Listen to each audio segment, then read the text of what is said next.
হে hi everyone, চলে আসলাম নতুন একটা ভিডিও নিয়ে। এটা হলো আমার অ্যানিভার্সারির জন্য যে আমি মেকআপটা করেছিলাম সেই ভিডিও।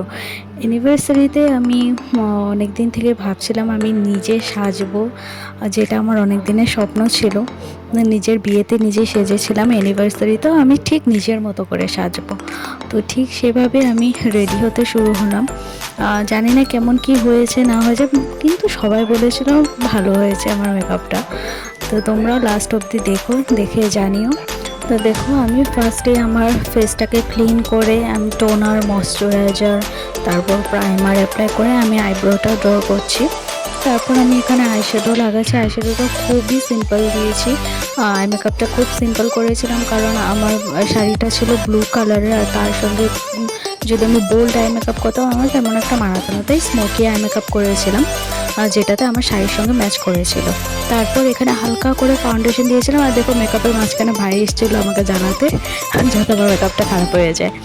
তো এখানে ফাউন্ডেশন অ্যাপ্লাই করার পর আমি ক্রিম, ব্লাশ, পাউডার এগুলো সব কিছু অ্যাপ্লাই করলাম। সব কিছু ভালোভাবে সেট হয়ে যাওয়ার পর এখানে আমি পাউডার ব্লাশ অ্যাপ্লাই করলাম। পাউডার ব্লাশ দেওয়ার পর হাইলাইটার অ্যাপ্লাই করেছি। হাইলাইটারটা একটু বেশি বেশি করে দিয়েছিলাম, কারণ আমার হাইলাইটার পছন্দ, সেটা তোমরা সবাই জানো। তো এখানে হাইলাইটারও বেশি বেশি করে অ্যাপ্লাই হয়ে যাওয়ার পর আমি সেটিং স্প্রে দিয়ে দিলাম, যাতে আমার মেকআপটা পুরোটা সেট হয়ে যায়। তো মেকআপের মাঝখানে আবার একটু এদিক ওদিকও ঘুরছিলাম, যে কারণ জিনিসপত্র আমার এদিক ওদিক এলোমেলো হয়েছিল। তো সব কিছু ঠিকঠাক করে আবার মেকআপ করতে শুরু করে দিলাম। ভিডিওটা একটু লং হয়ে যাবে বলে আমি ভিডিওটা স্পিডে করে দিয়েছিলাম, যার জন্য বোঝা যাচ্ছে না ভালো করে হয়তো। তারপর এখানে আমি মাস্কারা পরে নিলাম, কারণ আমি আইল্যাশেস পরিনি, এক্সট্রা আইল্যাশেস পরিনি, যার জন্য আমি মাস্কারা দিয়েছি।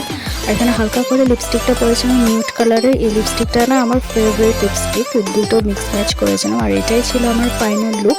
কেমন হয়েছে অবশ্যই জানিয়ে। Thank you so much.